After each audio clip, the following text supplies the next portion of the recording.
Before we begin, write in the comments which city and country you're watching from. This channel exists to record stories that should never have been forgotten. In March 1952, a construction crew demolishing an old warehouse in Baltimore discovered a sealed metal box hidden in the walls. The box contained a collection of engineering drawings, mathematical calculations, and architectural designs dating from the 1860s. The drawings were sophisticated, far ahead of their time. They included designs for bridge structures, using principles that wouldn't be widely understood until the early 20th century, calculations for weight distribution that anticipated modern engineering methods, and architectural innovations that seemed impossible for the Civil War era. The construction foreman brought the box to Johns Hopkins University, where engineering professors spent 3 months analyzing the contents. Their conclusion was documented in a report filed in the university archives. These designs demonstrate advanced understanding of structural engineering, stress analysis, and mathematical principles that were not formally codified until decades after they were apparently created. The sophistication suggests a trained engineer with exceptional abilities. However, we cannot determine the creator's identity. The documents are unsigned, and the handwriting does not match any known engineer from the Baltimore area in the 1860s. But in the bottom of the box was a single item that provided a clue: a slave pass dated 1859, authorizing the Negro woman called Eliza to travel within Baltimore city limits for the purpose of assisting in construction work. It took researchers another 40 years to piece together the full story, and what they discovered was impossible: that the unsigned engineering work that had influenced actual construction in Baltimore and beyond, had been created by an enslaved woman who had never received a day of formal education. A woman whose name appeared in no history books, whose achievements were credited to white men, and whose genius was deliberately erased because her existence contradicted everything 19th century America believed about race and gender. Her name was Eliza Goode, and her story, reconstructed from fragments of records, whispered oral histories, and the undeniable evidence of her work, reveals how brilliance can be suppressed, stolen, and hidden, yet somehow survive to challenge the lies built on its erasure. This is the story of the genius the world discovered a century too late. The first record of Eliza appears in a Baltimore slave auction registry dated June 1839. The entry is brief: female child, age approximately 5 years, sold as part of estate liquidation, purchased by Richard Harrington builder for 150s. Child noted as quiet and observant. Richard Harrington was a successful building contractor who specialized in commercial and residential construction in Baltimore. His business records, preserved in the Maryland Historical Society, show a man who was methodical about documentation, but revealed little about the people he enslaved. For the first few years, Eliza's name appears only in basic household inventories. She was there, she was fed, she was housed. Nothing remarkable. Nothing that would suggest what she would become. But in 1846, something changed. Harrington's business journal contains the first hint. May 1846, the girl Eliza, now approximately 12 years, has been helping in the workshop. She organizes tools with unusual precision and can remember where every item belongs after being shown once. She watches the men work with intense attention. I have noticed her arranging wooden scraps into geometric patterns during her free time. When I asked her what she was building, she said, "I'm trying to understand why some shapes are stronger than others." I did not know how to respond to this. This entry reveals something crucial. Eliza was teaching herself engineering principles through observation and experimentation.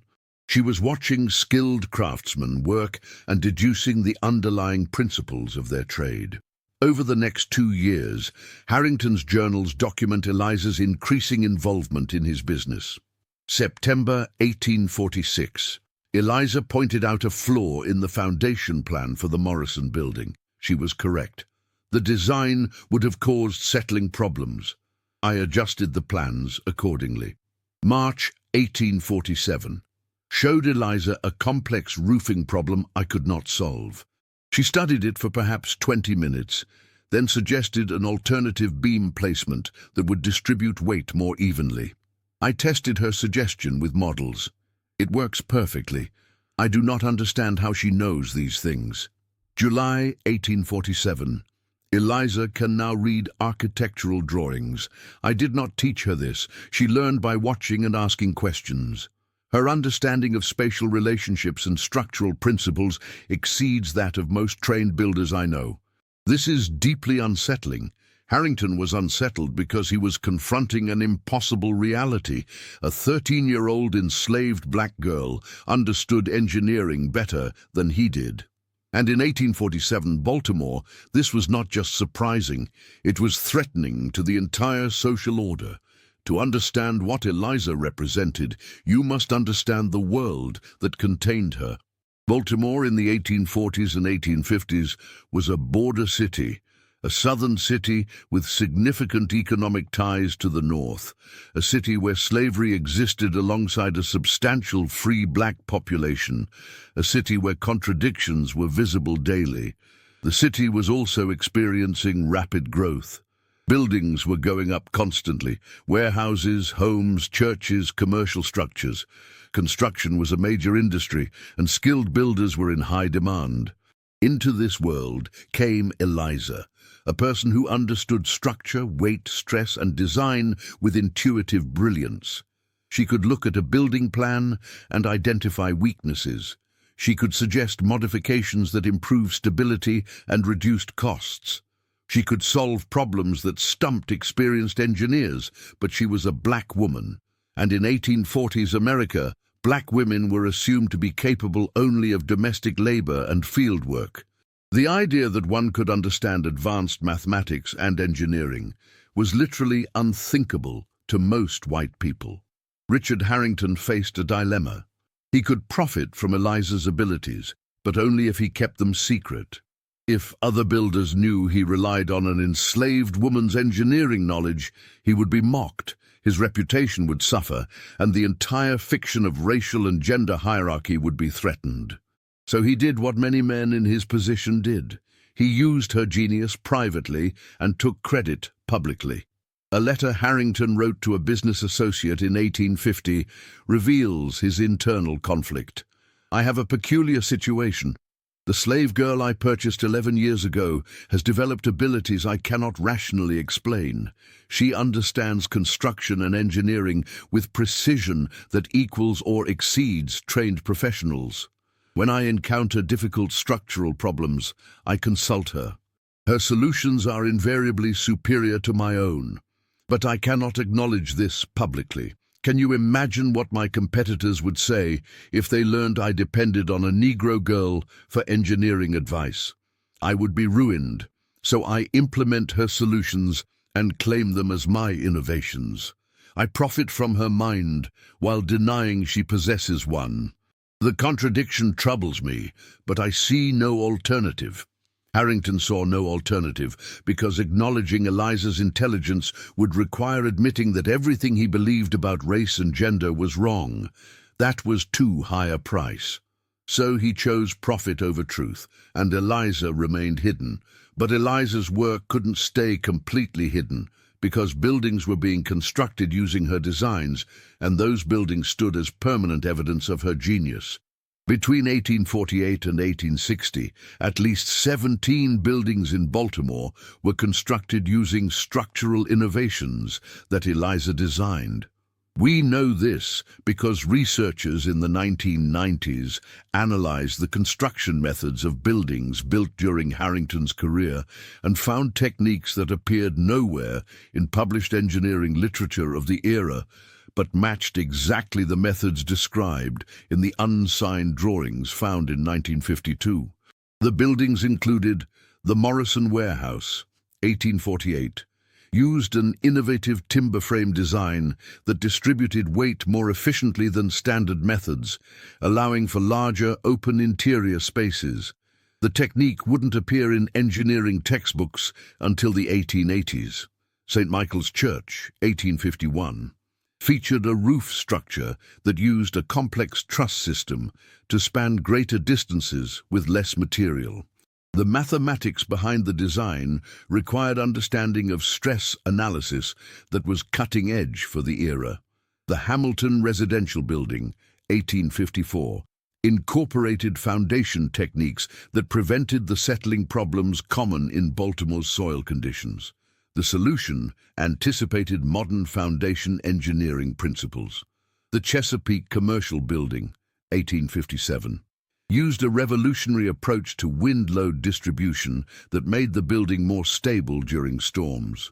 The design principle wouldn't be formally understood until the early 1900s. Each of these buildings was attributed to Richard Harrington's construction company. Harrington received credit, payment, and professional recognition for the innovations. Architectural journals praised his forward-thinking methods and intuitive grasp of structural principles. Eliza was never mentioned, but some people knew. Workers on Harrington's construction sites knew there was a colored woman who solves problems. A few builders who visited Harrington's workshop saw Eliza working on designs, and gradually, quietly, rumors began to spread. A newspaper article from the Baltimore Sun, dated 1856, captures the whispers. It has come to our attention that certain construction firms in our city employ Negroes not merely as laborers, but in more skilled capacities. While we understand the economic temptation, skilled labor of any kind is valuable, we must question the propriety of allowing persons of color to work in positions requiring judgment and technical knowledge. Such practices blur the natural distinctions between races and may give false impressions about Negro capabilities. We call upon builders to remember that while Negroes can be trained to perform certain tasks through imitation and repetition, they do not possess the intellectual capacity for genuine innovation or independent problem-solving. This editorial was almost certainly written in response to rumors about Eliza. The white establishment was uncomfortable with even the suggestion that a black person, especially a black woman, could possess engineering abilities. But before we continue with what happened next, write in the comments, have you ever had someone take credit for your work? Imagine that happening not once, but for your entire life. Keep that feeling in mind. In 1857, Harrington took on his most ambitious project, designing and constructing a bridge over Jones Falls, a stream that ran through Baltimore. The bridge needed to span a wider distance than previous bridges in the area, support heavy commercial traffic, and withstand seasonal flooding. Harrington's initial designs failed stress analysis. The bridge would likely collapse under heavy loads or during floods.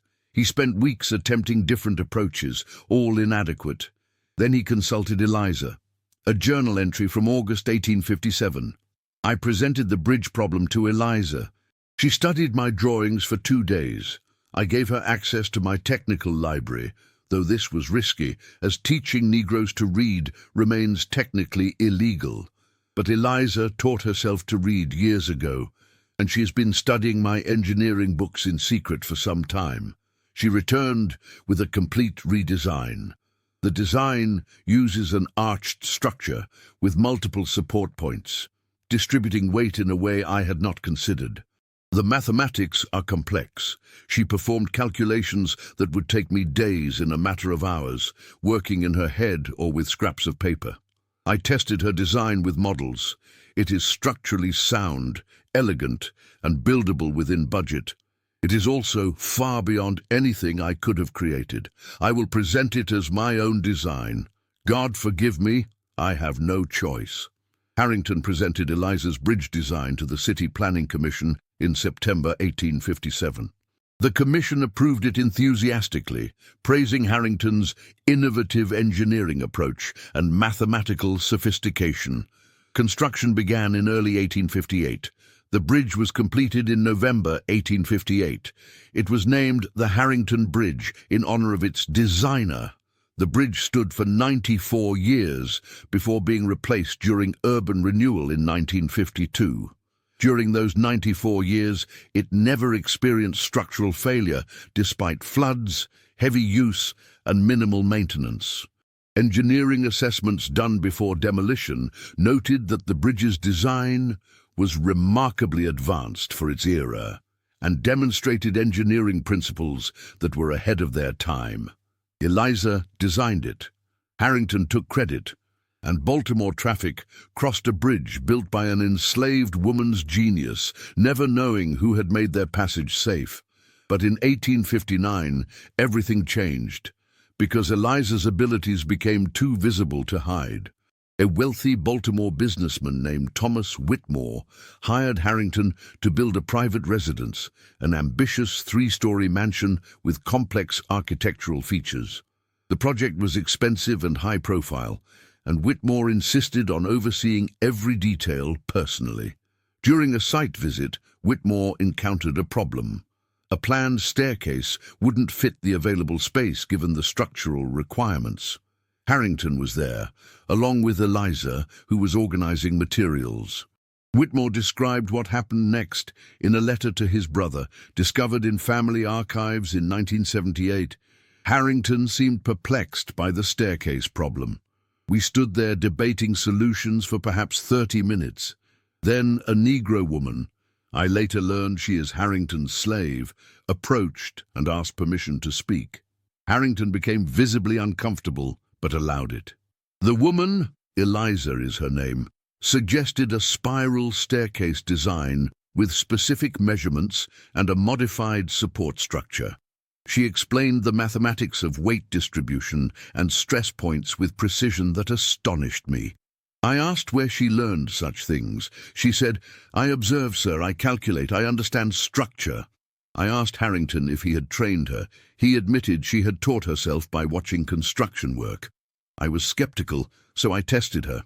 I posed a complex structural problem involving load-bearing walls. She solved it mentally in minutes. Her solution was correct. I had it verified by an engineer later. I have never encountered anything like this. A Negro woman enslaved with no formal education, demonstrating engineering knowledge that rivals trained professionals. I do not know what to make of it. Whitmore made two decisions. First, he told other wealthy businessmen about Eliza, creating demand for Harrington's services specifically because of her abilities. Second, he began keeping records of her solutions to engineering problems, documenting her genius. For a brief period, perhaps 6 months, Eliza's abilities became an open secret among Baltimore's elite. Wealthy clients would hire Harrington, then specifically request that the Negro woman be consulted on difficult problems. Harrington charged premium rates for projects where Eliza was involved, though Eliza herself received nothing beyond basic sustenance. Eliza was becoming famous, and that was dangerous. By late 1859, Eliza's reputation had spread beyond Baltimore's business community. Newspapers began writing about the remarkable Negro slave with engineering abilities, though always with skeptical or dismissive tones. An article from the Baltimore Gazette, December 1859. There has been much talk lately about a Negro woman owned by the builder Richard Harrington, who supposedly possesses unusual abilities in construction and engineering. We have investigated these claims. While the woman, called Eliza, certainly demonstrates some capacity for solving practical problems, we believe her abilities have been greatly exaggerated.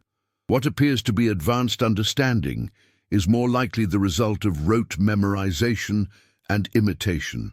She has observed skilled builders for many years and can repeat their methods without truly understanding the underlying principles. This is not genuine intelligence, but rather mechanical repetition, a talent some animals possess as well. We caution our readers against attributing human-level reasoning to members of the Negro race, whose mental capacities are fundamentally limited by nature. This article was typical of how white society responded to Eliza. Acknowledge that something unusual was happening, then explain it away using racist pseudoscience.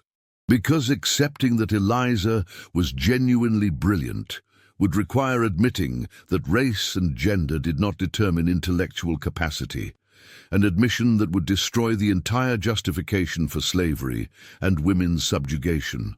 But not everyone was willing to explain Eliza away. Some people wanted her silenced. In January 1860, Richard Harrington received a letter from a group identifying themselves as Concerned Citizens for Social Order. The letter, preserved in Harrington's business papers: "Mr. Harrington, your Negro woman has become a topic of conversation that disturbs proper social order. By allowing her to demonstrate abilities above her station, you encourage dangerous notions about Negro capacity and women's proper role. We understand you profit from her labor, but we must prioritize social stability over individual profit. We respectfully request that you cease employing the woman in any capacity that might suggest she possesses engineering or mathematical knowledge. If you do not comply, we will be forced to take actions to restore natural order." The letter was a threat. Stop using Eliza's abilities publicly or face consequences. Harrington's response was documented in his journal.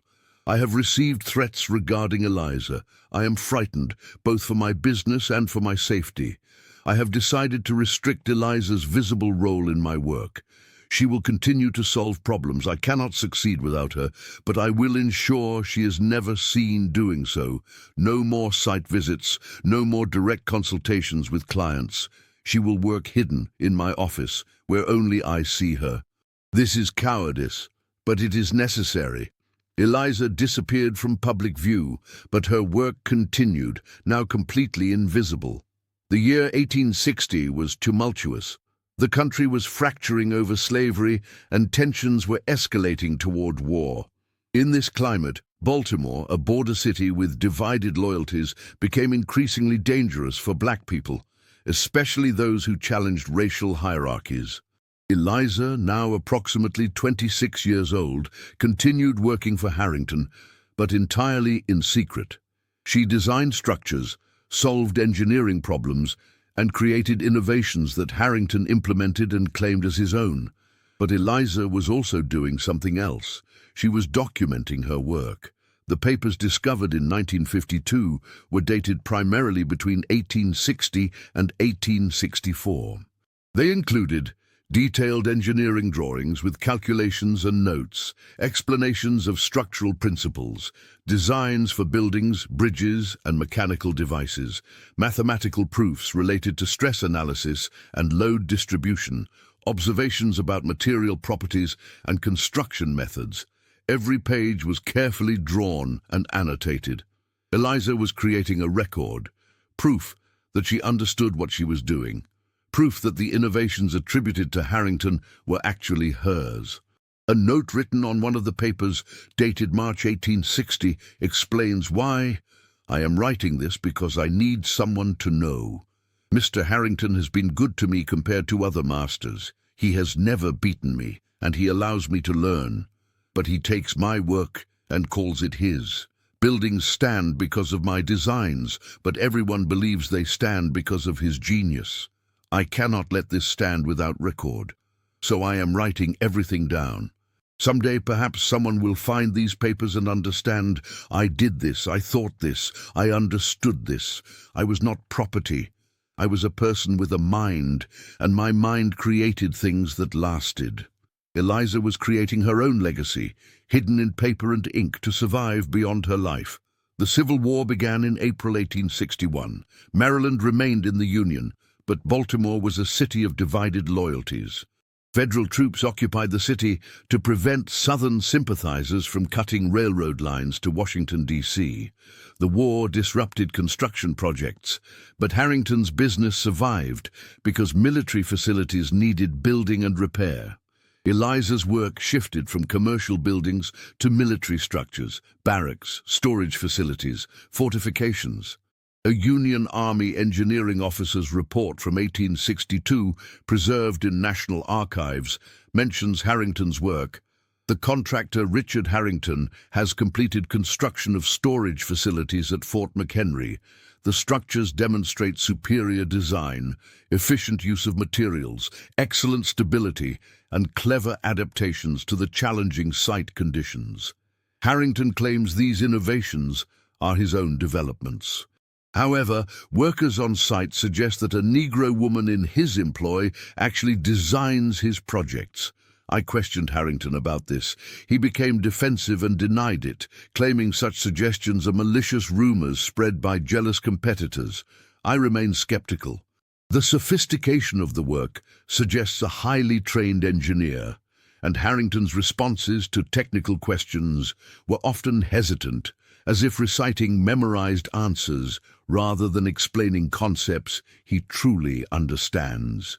This report reveals that even military engineers suspected Harrington wasn't the true designer. But without proof, and in a society where a black woman engineer was literally unthinkable, the suspicions went nowhere. Eliza continued working invisibly. And then, in 1863, everything changed again, because slavery ended in Maryland. Maryland abolished slavery on November 1st, 1864, through a new state constitution. Eliza was legally free at age 30. She had spent 25 years enslaved, most of that time working as an uncredited engineer. Now she had a choice: continue working for Harrington as a paid employee or strike out independently. According to Harrington's journal, Eliza chose independence. November 1864. Eliza informed me today that she will not continue working for me. She said, "Mr. Harrington, you have been kinder than most masters, but you have profited from my mind for 18 years while claiming my work as your own. I am now free, and I choose to work for myself." I offered her partnership. I would credit her work and share profits. She declined, saying, "The world is not ready to accept a black woman engineer. If you announced I designed your buildings, clients would stop hiring you, and I would be dismissed as a fraud or an impossibility. So I will work independently, quietly, and build my own legacy. I am losing the source of my greatest success, but I cannot argue with her logic. The world is not ready for Eliza." Eliza established herself as an independent construction consultant. She couldn't advertise openly as an engineer. No one would hire a black woman for such work. Instead, she offered services as a building assistant and project organizer, working primarily with free black builders and contractors. Within the free black community of Baltimore, Eliza's abilities were known and valued. Black builders, constructing churches, schools, and homes for the growing free black population, consulted her on design problems. She advised on structural issues, suggested cost-saving modifications, and helped make ambitious projects feasible. A letter from a black church pastor to a colleague, dated 1866, describes working with Eliza. "Sister Eliza has been invaluable in our church construction. Our original plans were flawed. The roof would not have supported snow loads safely. Eliza identified this problem and redesigned the structure. She explained the engineering principles to our builder, who said he had never heard such clear explanations from any professional. The church is now complete and solid. Eliza charged us only minimal fees, saying she wants our community to have buildings that last.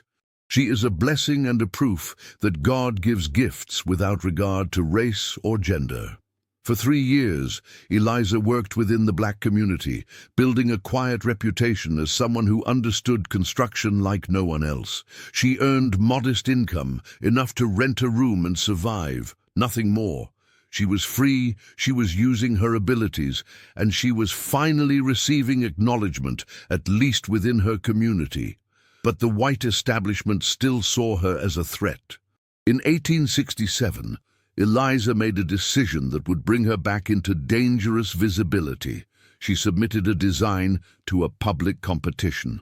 The Baltimore City Planning Commission announced a competition to design a new market building, a large covered structure that needed to span significant space without interior columns, support heavy roof loads, and fit a challenging urban site. The competition was open to all qualified builders and engineers. Eliza submitted a design under her own name. Her design was revolutionary. It used a system of arched trusses that distributed weight efficiently, required minimal materials, and created an open interior space ideal for a market. The mathematics were elegant. The design was buildable and economical. When the Planning Commission reviewed submissions, Eliza's design was clearly superior, but there was a problem. She was a black woman. The Commission's meeting minutes from May 1867, preserved in Baltimore City archives, document the debate. The submission from Eliza Goode presents a structurally sound and innovative design. However, concerns were raised about the credibility of the submission. Several commissioners questioned whether a Negro woman could produce such sophisticated engineering work. Commissioner Bradley suggested the design might have been copied from published sources or created by a white engineer using her name. Commissioner Walsh argued that even if genuine, accepting the design would set a dangerous precedent. It would suggest that Negroes and women are capable of professional engineering work, which contradicts established understanding. After lengthy debate, the Commission voted to reject the Goode submission on the grounds that proper credentials could not be verified. Eliza's design was rejected, not because it was flawed, the minutes admit it was superior, but because accepting it would challenge racial and gender hierarchies. The Commission selected a design by a white male engineer, a design that was structurally inferior to Eliza's. The market building was constructed using that inferior design. It developed structural problems within 5 years and had to be extensively reinforced. Eliza's superior design was filed away, forgotten, until researchers discovered it 130 years later. The rejection devastated Eliza, not just professionally, but personally. She had believed that demonstrating undeniable competence would overcome prejudice. She was wrong. A letter she wrote to a friend in 1868, discovered in a private collection in 2001, expresses her feelings. "Dear Sarah, the city rejected my market design. They admitted it was superior, then rejected it anyway because I am black and female. They would rather build something worse than acknowledge I can build something better. I have spent my entire life proving I am intelligent. I solved problems white engineers could not solve. I designed buildings that still stand. I learned mathematics and engineering despite having no teacher. And it does not matter, because my race and gender mean that no matter what I prove, no matter what I create, I will always be dismissed. I am tired. I am 34 years old, and I am tired of fighting to be seen as human, to have my work acknowledged, to receive credit for my own thoughts. I do not know what to do anymore. I could continue working in obscurity, helping our community build their structures while white engineers build monuments and take credit. Or I could stop. I could let my knowledge die with me, let them wonder later what was lost. Some days I want to burn all my drawings, all my calculations, all the proof of what I can do, let them figure things out for themselves, let them struggle, let them fail without my help. But I cannot do that, because these papers are proof. Proof that I existed, proof that I was brilliant, proof that everything they say about black people and women is a lie. So I will keep working, I will keep documenting, and someday, maybe not in my lifetime, but someday, someone will find my papers and understand what was stolen from me. That will have to be enough. Your friend, Eliza. This letter captures Eliza's tragedy. She was brilliant. She knew she was brilliant. But she lived in a world that would never acknowledge it. Her only hope was that future generations would discover the truth. Between 1868 and 1878, Eliza continued working within Baltimore's black community. She designed at least 12 churches, 3 schools, and numerous residential buildings. Most of these structures survive today, though few people know who designed them. She also continued documenting her work, creating the collection of papers that would eventually be discovered in 1952. She drew every structure she designed. She wrote out the mathematical principles behind her engineering decisions. She created what was essentially an engineering textbook, explaining concepts that wouldn't be taught formally for decades. Why did she do this? A note found with her papers, dated 1875, explains, "I'm writing this for the people who will come after me, black engineers, women engineers, anyone who is told they cannot understand these things because of who they are. I want you to know, I understood them. I had no formal training, no university degree, no permission from anyone. I just observed, calculated, and thought clearly, and I created structures that lasted. If I could do it under slavery, under constant denial, with no support and no recognition, then you can do it too. Your race does not limit your mind. Your gender does not limit your intelligence. Only their prejudice limits your opportunities, and prejudice can be overcome. These papers are proof. We have always been capable. They just refuse to see it. Do not let them tell you otherwise. Do not let them steal your work. Do not let them erase you the way they erased me. You are engineers. You are brilliant. And you deserve to be known." Eliza Goode, 1875. Eliza was writing to the future. She was creating a message that would span generations, and in doing so, she ensured that her erasure would not be permanent. Eliza Goode died in December 1889. Age approximately 55. Her death certificate listed her occupation as domestic worker, a final insult to someone who had been one of the most talented engineers of her generation.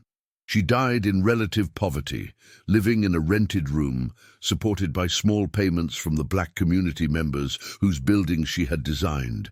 She was buried in an unmarked grave in a Baltimore cemetery, location now unknown. A brief obituary appeared in a black community newspaper, the Baltimore Afro-American.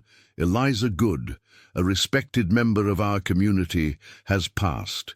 Sister Eliza was known to many as a woman of exceptional intelligence who helped our community build churches, schools, and homes. She will be remembered by those who knew her gifts, even if the wider world never acknowledged them. May she rest in peace, knowing that the structures she designed will stand as monuments to her genius long after those who denied her are forgotten." This obituary, 68 words, was the only contemporary acknowledgement of Eliza's death. The white newspapers of Baltimore did not mention her passing. No memorial service was held outside the black community. No historical marker was placed. No record was kept of her burial site. Eliza simply vanished from official history. For 63 years, Eliza remained forgotten. The buildings she designed continued to stand. People worked in them, worshipped in them, lived in them. But no one knew who had created them. Richard Harrington died in 1883 and was remembered as a successful builder. The Harrington Bridge stood for decades, bearing his name. Engineering textbooks began to document the structural innovations that appeared in Baltimore in the 1850s and 1860s, attributing them to advanced building techniques developed by progressive Baltimore contractors. Eliza's name appeared nowhere. And then, in 1952, a construction worker found a metal box hidden in a wall. When Dr. James Morrison, a professor of civil engineering at Johns Hopkins University, first examined the papers found in 1952. He later said he experienced intellectual vertigo, the sensation that everything I believed about the history of my field was wrong. The papers demonstrated engineering knowledge that shouldn't have existed in the 1860s. The mathematical sophistication was decades ahead of published work from that era. The structural innovations anticipated methods that weren't formally developed until the early 1900s. Dr. Morrison spent 3 months trying to determine who had created them. The handwriting analysis, the paper dating, the references to specific Baltimore buildings all pointed to the 1860s. But who? The breakthrough came when he found the slave pass at the bottom of the box. The Negro woman called Eliza, authorized to travel for construction work. This led him to Richard Harrington's records. From there, he found Harrington's journals mentioning Eliza. He interviewed elderly black residents who remembered hearing stories about the brilliant woman who built our churches. In 1955, Dr. Morrison published his findings in the Journal of Engineering History, The Forgotten Engineer, Discovering Eliza Goode. The article documented Eliza's life and work, analyzing her designs and explaining how her innovations had been decades ahead of her time. Morrison wrote, "Eliza Goode was a genius. Her understanding of structural engineering equaled or exceeded that of the most celebrated engineers of her era. She developed techniques that we now consider fundamental, but which didn't appear in formal engineering education until decades after her death. She did this despite being enslaved, despite having no formal education, despite working in complete isolation from the engineering community, and despite living in a society that refused to believe she could possess such abilities. The tragedy is not just that she was unrecognized in her life. The tragedy is what was lost. How much further could engineering have advanced if Eliza had been allowed to publish, to teach, to collaborate with other engineers? How many problems could have been solved sooner? How many innovations could have been developed earlier? We will never know, because we took one of the brightest engineering minds of the 19th century and forced her to work in hiding, stole her designs, denied her credit, and let her die in poverty and obscurity. This is not just Eliza's tragedy. It is ours. Dr. Morrison's article caused a sensation. Initially, some engineers were fascinated, some historians were skeptical. Many refused to believe that an enslaved black woman could have created such sophisticated work. The debate raged for years. But gradually, as more evidence emerged, as researchers connected Eliza's designs to actual buildings, as they found corroborating oral histories, as they analyzed the mathematical sophistication of her work, the consensus shifted. By the 1970s, most historians accepted that Eliza Goode had indeed been an exceptional engineer whose work had been stolen and erased. The question then became, what do we do about it? In 1976, a group of black engineers and historians petitioned the American Society of Civil Engineers to posthumously recognize Eliza Goode as a pioneer in structural engineering. The petition was denied. The society argued that because Eliza had not published her work in peer-reviewed journals, had not been formally trained, and had not been professionally licensed, all things that had been impossible for her, she could not be officially recognized as an engineer. In 1983, researchers attempted to have the Harrington Bridge, still standing at that time, renamed the Eliza Goode Bridge. The Baltimore City Council voted against it, arguing that changing historical names causes confusion and that Harrington was the builder of record, regardless of who may have designed it. In 1992, a historical marker was finally placed in Baltimore, near where Eliza had lived. It reads, Eliza Goode, c. 1834-1889, enslaved engineer whose structural designs influenced Baltimore construction in the 1850s, 1860s. Her work was uncredited during her lifetime, but later recognized as decades ahead of its time. It's a small recognition, inadequate, but it exists, and in 2003, Johns Hopkins University established the Eliza Goode Fellowship for women and minority engineering students. The fellowship provides financial support and mentorship, and it ensures that Eliza's name is spoken every year, that engineering students learn her story, that her legacy survives. But perhaps the most important recognition came not from institutions, but from the people who had always known. In 1998, a documentary filmmaker interviewed elderly members of Baltimore's black community about their oral histories. One woman, aged 94, described stories passed down from her grandmother. My grandmother told me about a woman named Eliza who built the church my family attended. She said Eliza was the smartest person she ever met, could solve problems nobody else could figure out. She said white folks tried to pretend Eliza didn't exist, but she did exist. And every time we went into that church, we were standing in proof that she was real, she was brilliant, and they couldn't erase her completely. My grandmother said, "Remember her. Tell your children about her. Don't let them take her away from us." So I'm telling you now, Eliza Goode, she existed. She built things that lasted, and we remember. This is the power of oral history, the way communities preserve truths that official records try to erase. White historians may have forgotten Eliza for decades, but black communities remembered. They told their children, they pointed to buildings and said, "A black woman who was enslaved designed this, don't forget." And because they remembered, Eliza survived until the documentary record could catch up. Today, several of Eliza's buildings still stand in Baltimore. Most have been renovated, modified, or repurposed, but the core structures remain, testament to the soundness of her engineering. The church she designed in 1866 is now a community center. The school she designed in 1870 is a library.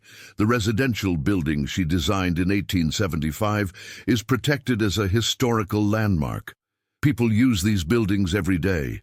Most don't know who designed them, but they exist as physical proof. Eliza Goode was here. Eliza Goode was brilliant. Eliza Goode created things that lasted. Her papers are archived at Johns Hopkins University, available to researchers. Engineering students sometimes request to see them.